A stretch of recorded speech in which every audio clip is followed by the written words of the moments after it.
Pop সম্রাট Michael Jackson একটি নাম, একটি ইতিহাস, এক জীবন্ত কিংবদন্তি, যিনি শুধু গানে নয়, নিজের নৃত্য, পোশাক আর পারফরম্যান্স দিয়ে জয় করে নিয়েছিলেন কোটি কোটি মানুষের হৃদয়।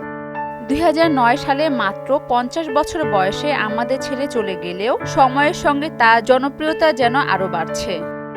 তার জীবনের ছোট ছোট স্মৃতিও আজ ভক্তদের কাছে অমূল্য সম্পদ।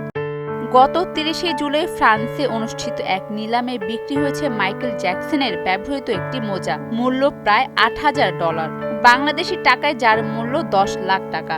1997 সালে ফ্রান্সের নিম শহরে একটি কনসার্টে পারফর্ম করতে গিয়ে তিনি এই সাদা স্পোর্টস মোজাটি পরেছিলেন।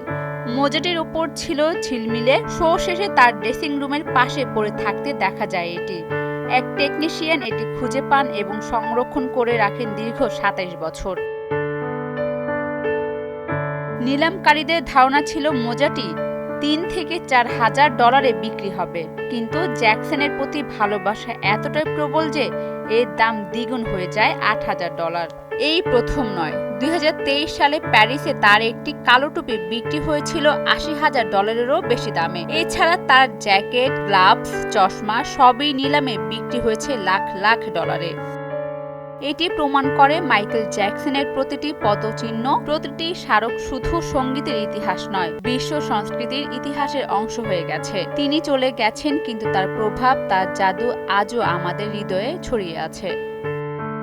অরিন সুলতানা, মোহনা ডিজিটাল।